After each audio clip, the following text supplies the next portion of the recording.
My name is Steve Lebsock, and I'm a Colorado State Representative and a candidate for Colorado State Treasurer. Today we're going to be talking about the false allegations made by State Representative Faith Winter against me. It's been reported, and reported accurately, that I passed a polygraph test regarding Faith Winter's false allegations. And so the reason why I had to take a polygraph test is because I waited 26 days after Speaker Duran stated that an outside, independent person was being appointed to investigate and to fact find. After waiting 26 days without hearing from the fact finder, I decided I needed to get my story out. All of the allegations are false, and I'm willing to do a polygraph on every single false allegation. And so I answered three questions, the three main questions. 4 questions total, but 3 main questions. So Faith Winter lied. I have a polygraph.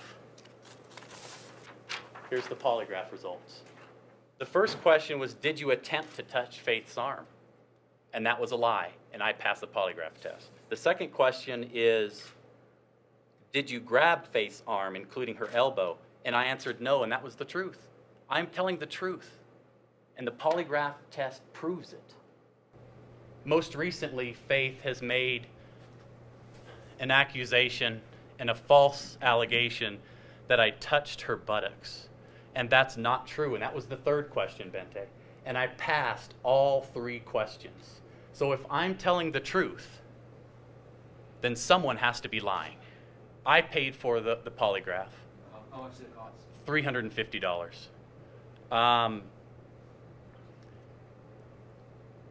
And the reason why I had to take a polygraph test and the reason why I have to get my story out this way is because I've waited patiently for weeks. I waited 26 days for the fact finder, the quote-unquote investigator that Chrysanta Duran appointed, to call me or send an introductory email. To this moment, I have not received an introductory email from the supposed fact finder. Why is that? Why am I not afforded my due process? And you also apologized. So what were you apologizing for? Are you taking it back now if you're calling? No, I'm not. I wanted to be, like I said, when you're first accused of something and you know you didn't do it, it's scary. You don't know what to do. You don't know what to think. You don't know who your friends are. And I really was looking deep inside of me, and I wanted to apologize for anything that might have offended them. What about the questions pertaining to the vulgar language, the sexual alleged conversation, and then the things you said to Holly Terry? Are those questions going to be released? Did you answer questions on those allegations? I answered truthfully questions regarding Holly Terry's false allegations, and I'll be allowing the press to look at those in the future. Sexual harassment is about power.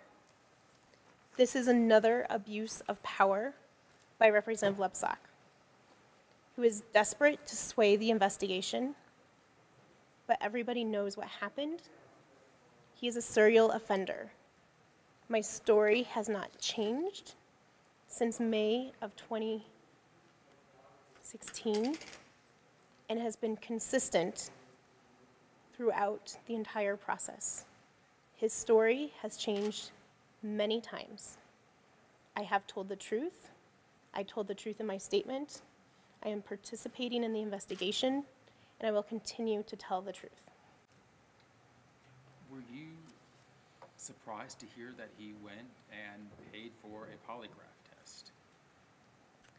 No. Representative Lebsock is unpredictable and vindictive. I was not surprised. How do you think he passed a polygraph then? I think I question the credibility of polygraphs and our ability to take the results seriously, especially when he paid for it and wrote his own questions. Do you care to comment on his take on that? He's calling you a liar. I mean, he used that term. I have not lied, and I am more than happy to walk through that process. And so the evening it happened, he, whether it was an attempt or an actual grab, I pulled away. Now, if it was in centimeters, and he fell on me. In that moment, when it happened, I was angry. And I told Representative Garnett, I told Representative Moreno that he had grabbed my butt. However, I have relived this moment thousands of times since it happened.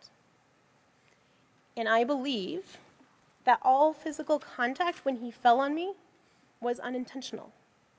Unintentional contact from falling is not harassment. It is not assault. I filed a sexual harassment claim based on what he told me, based on the words he used and the aggressive manner he used to try and get me to leave the bar with him. That is harassment. I stand by my claim.